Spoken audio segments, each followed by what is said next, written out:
Hello, I'm Barbara Lee Diamonstein for Interior Design, The New Freedom.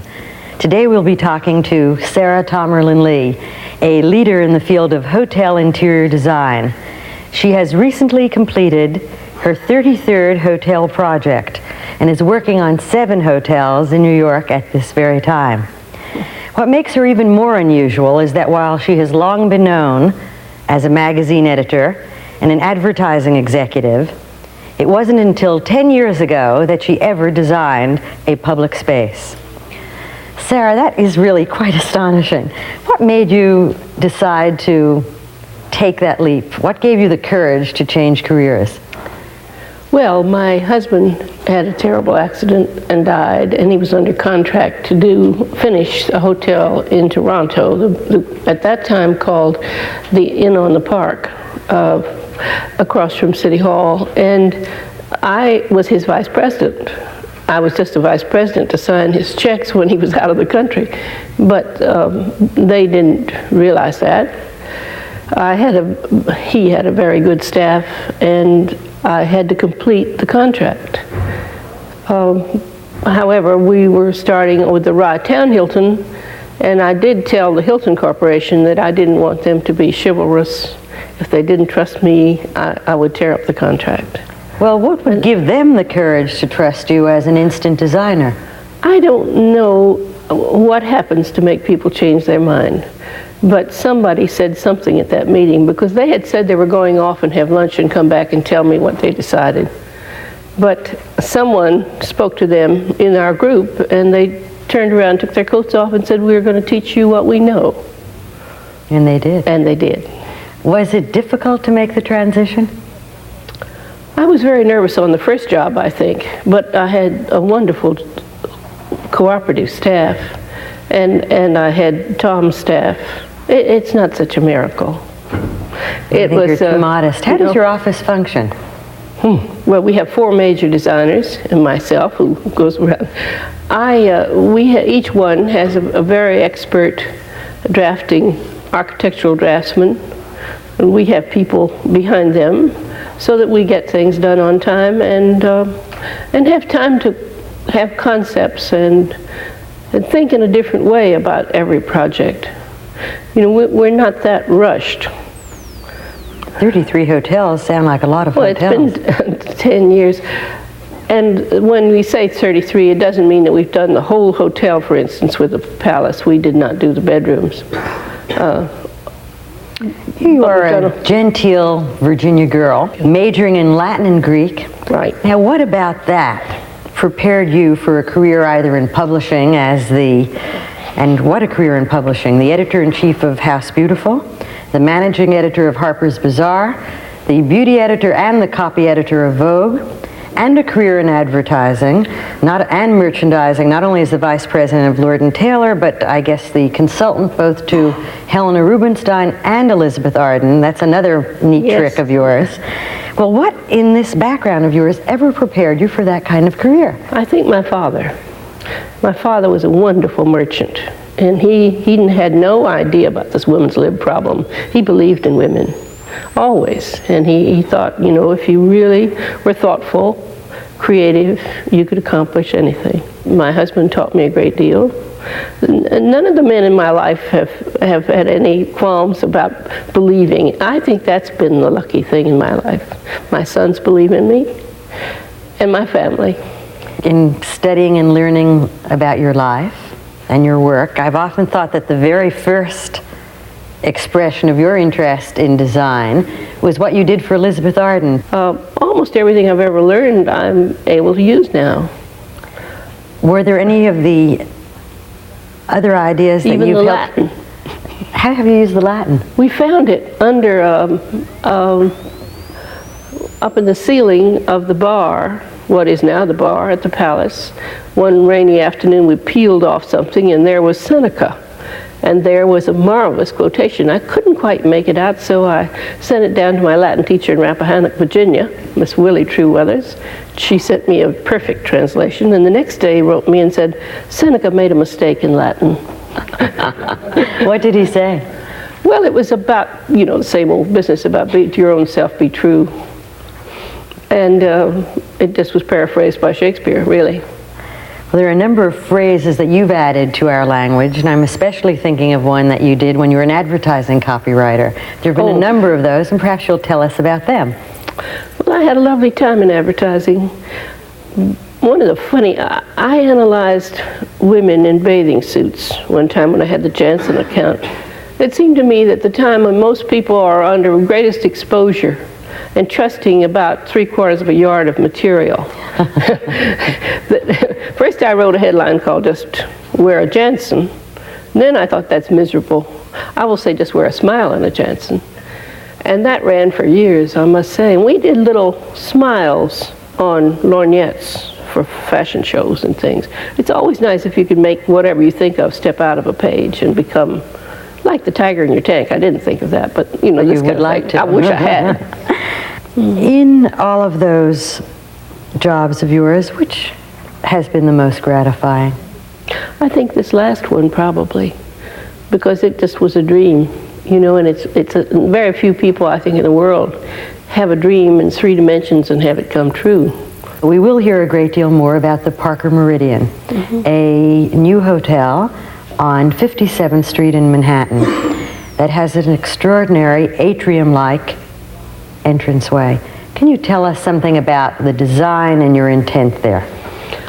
That whole design came out of as a handicap, because the space to the 57th Street side, it's the site of the old Great Northern, is only 18 feet wide and 100 feet long.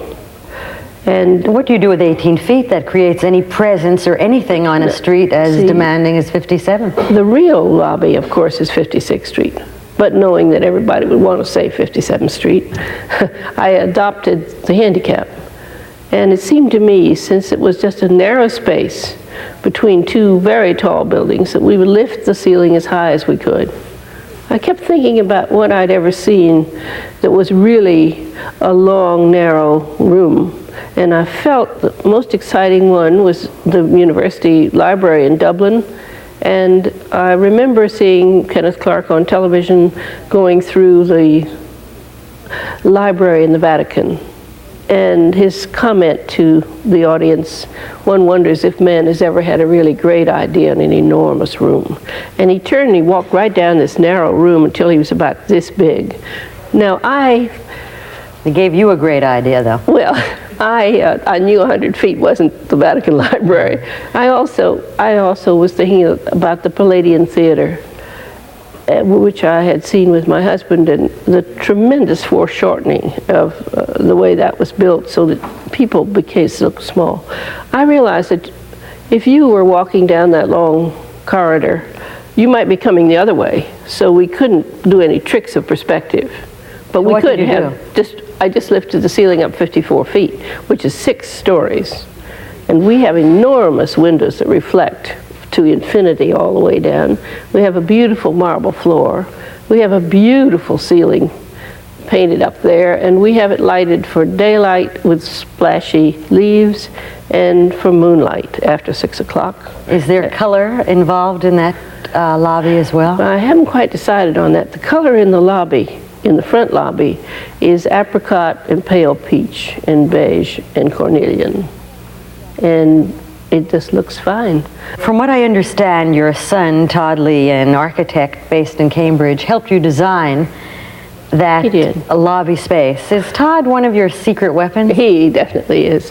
When I have a real problem, I hop on a plane, or he hops down, and he can draw like Da Vinci. He really can. That's a mother for you. That's right. Excuse me for my enthusiasm. But he did he helped us a great deal with the canopies at the palace. He moved the front of the facade of Sheraton Center out on the sidewalk and gave us all those lovely places for breakfast. He kind of simplified that Eskimo modern front that was on that hotel, so it's really respectable.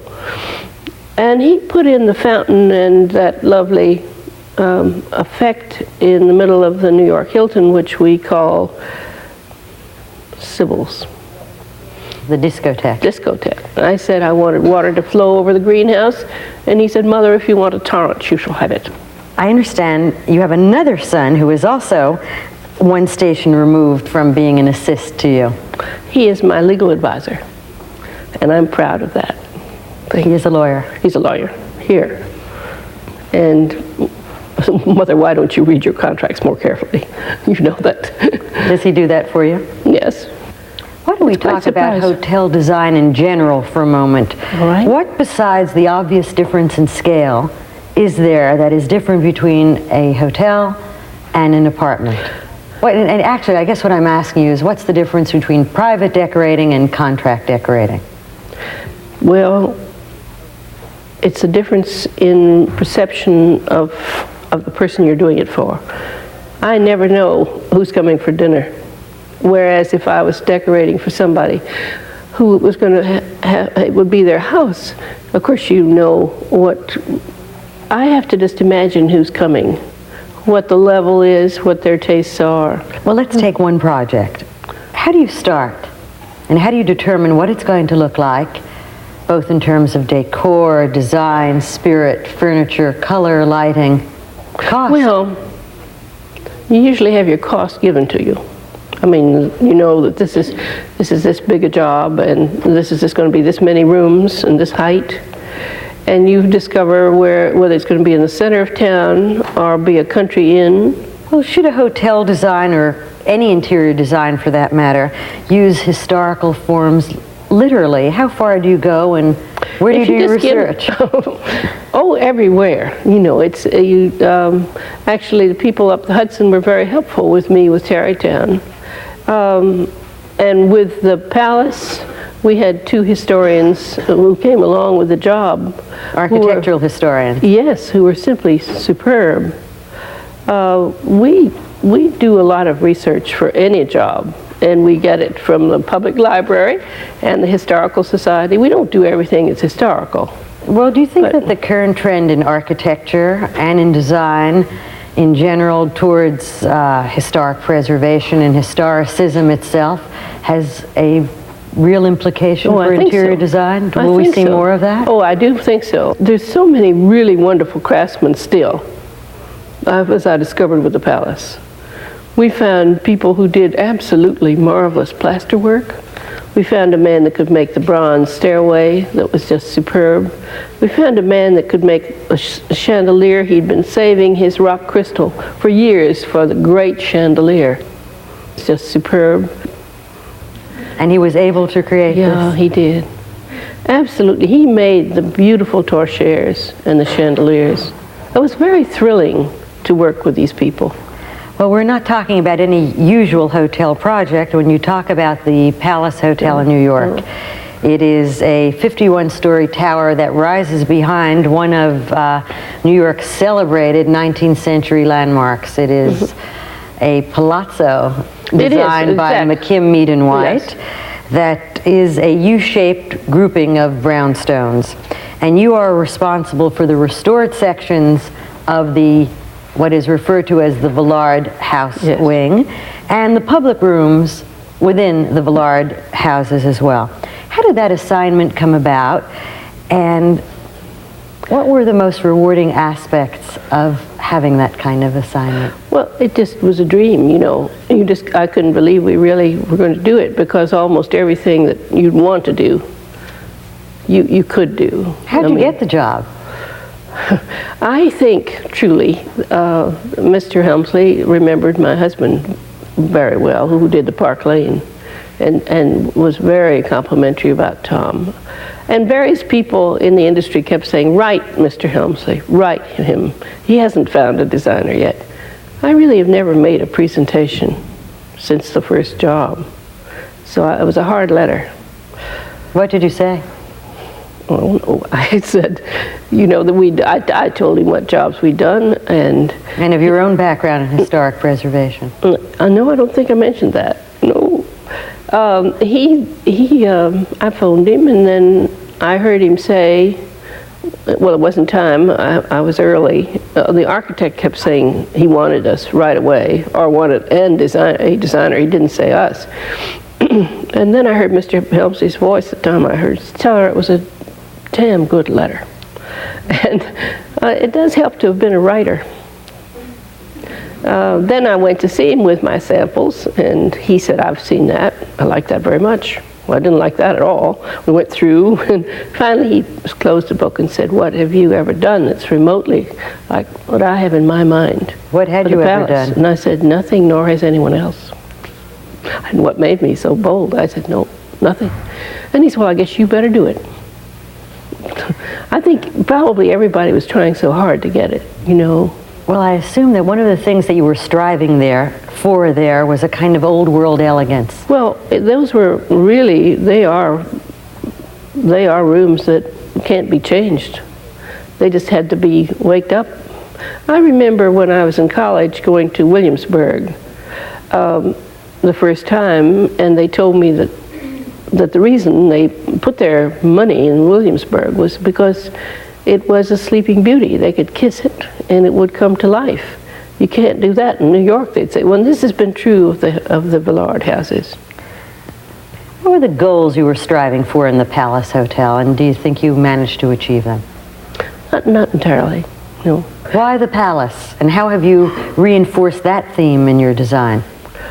Well, it looks like a palace because there's so much marble and there's so much inlaid mosaic.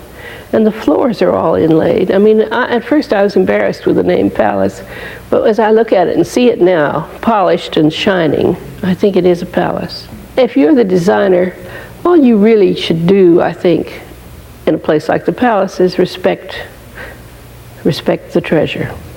Well, you have done that. How do you feel, on the other hand, about waking up and knowing that you're in a Sheraton or a Hilton?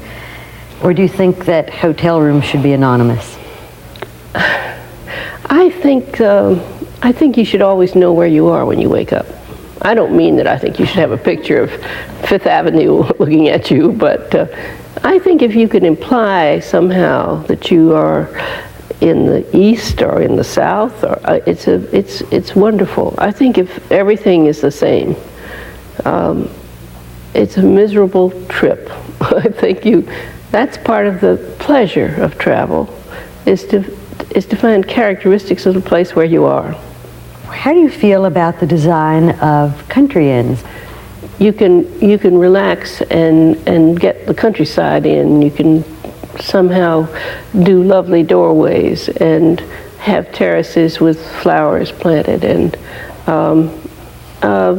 everything reflects. I think you can. Certainly in Tarrytown, we moved the wall out into the rose garden where the dining room is, and it's just lovely now.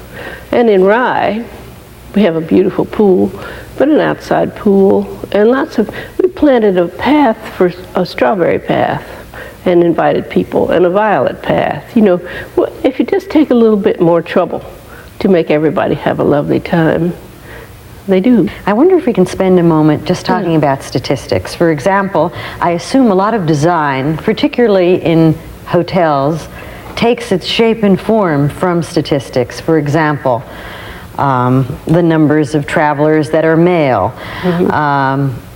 the amount of square footage. I mean, how do you make a room, for example, traveler-proof?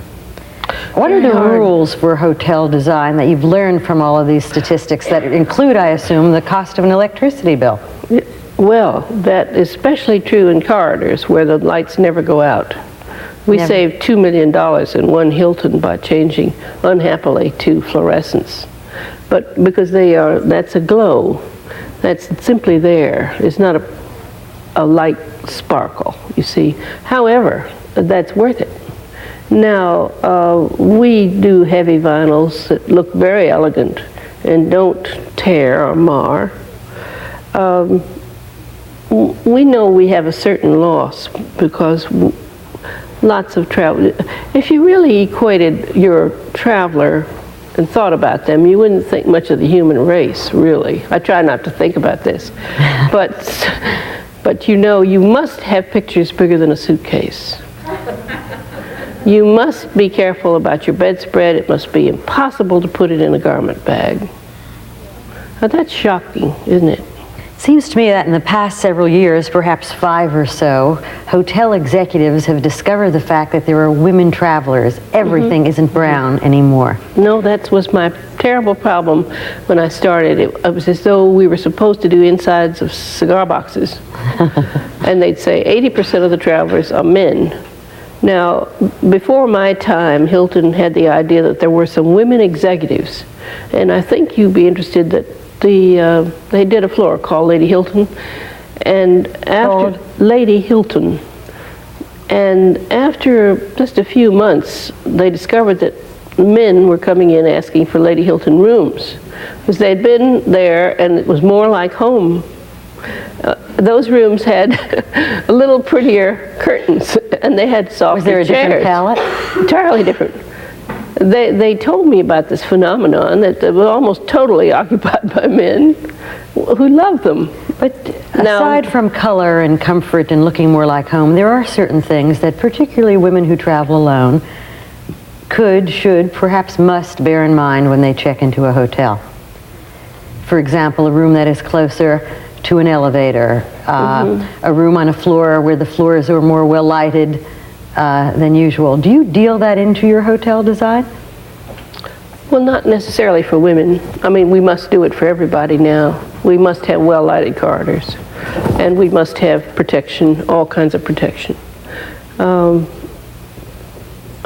think men's idea of what is acceptable has changed. I think everybody wants more color. I think that it's a softer approach, and they don't feel it's unmasculine to like something that's beautiful. Well, by and large, I guess it's men who are making the decisions whether or not to accept or reject your designs. And they're making it for men and women and children as well. How do you get along with all of these fellows, and how does that all work? There's no problem once they believe in you at all. You know, you show them color boards. They now know that the palette has changed completely. And other designers have helped do that too. I mean, we're deep into the wisteria, orchid, purple, pale blue cycle. We're out of the brown. You know, we went through that strong blue and white and brown and white. How do you deal with your clients? How involved are they in the design process? They are very. I mean, you must take them in, and no surprises. You know, you often tell them, if you're trying to do something innovative, you have to tell them why, and you know, lead them into it. It's just what you have to do if you're selling an advertising campaign. We have to show them the furniture that we want. Frequently, they want to sit in the chairs, especially if it's a cocktail lounge. They will sit back and they'll say, "Is this a 2-martini chair?" What's a 2-martini chair? Like this one. Really? Yes, yes. No, but it has to be big enough and supportive enough. Well, we know how effective and persuasive you can be, but I'm still trying to figure out how in the world you managed to convince a first-time developer in New York City to have a 6-story lobby. How'd you manage that one? I just talked to him about his competition. I said, "You're starting out in this field. You are facing the great giants that have been here 50 years ahead of you. There's very little press left. It must be word of mouth. It must be a gift to the city of New York, so people will go to 56th Street between 6th and 7th to see this. And that's the greatest thing I can do for you." And I said, "It'll cost you quite a lot, but I think quickly, we'll see how this works. Quickly, people will say, 'Oh, have you been there?'" It was a very strange lot. You know, it had been the old Great Northern. And it was on a block that seemed shabby to me. So we had to do something magnificent. And I said to him, "I want to do a folie for you." And it is. And you're pleased with the results? I'm so pleased. I really am. He said last night to me, I said, "What do people say?" And he says, they say, "Ooh la la." Well, and he's not even French. Well, no, but Air France, you see, is now taking it on and are managing it. And I didn't know that when I was designing it. or our staff was designing it, I must say. All of us worked on that very hard. You mentioned earlier that other than your first job, you've never applied for one, other than the first job and the letter to Mr. Helmsley about the Palace Hotel. How do you get your clients? Well, the hotel world travels around itself, and it's a very small world. They tell each other everything. They show each other everything. They sell you, even to their competitors. Hotel design has gotten to be largely theater, largely entertainment. We're really quite theatrical without, I hope, being cheap. We do set a stage for people, great moments in their lives, I hope. You once, in an issue of a magazine that you edited, it was soon after you became the editor of House Beautiful, and this is just about 15 years ago, 16 years ago now. Really, has it been so long? And you said, and I'm going to quote you if I may, because we feel that conformity is a deadly blanket over the land, we've dedicated this entire issue to the individualist. You decided in that issue to salute those who step beyond conformity, and you said, individualism, once the glorious prerogative of wealth, fame, and beauty, is now the reward of the aware. Do you still feel this way, and how and where does one get this reward? I think you just enjoy it so much if you really perceive it. What did you mean? What was your intent there, and how have you translated that into your design life? Well, I think you have it's very narrow for me. I just determinedly don't do what I've ever done before. But I also don't do anything that anybody else ever did, if I can help myself. You see, I think not that we're struggling to be outrageous and outlandish. I think, but we try not to have a mark of ourselves on things. It's just an interpretation of the best we can do, either for the place or the time. Would you like your work to be identified as a job by Sarah Tomerlin Lee? No. How would you like it to be known? I just want people to think it's so beautiful. Sarah Lee, surely you are one of the most eloquent and gracious persons ever to have joined us, and we appreciate your taking the time to come and to share your views with us. It's been a great pleasure and a wonderful experience. For us. For me. And thank you, audience, for being with us too. I'm Barbara Lee Diamonstein for Interior Design, The New Freedom. Thank you, Sarah. Good.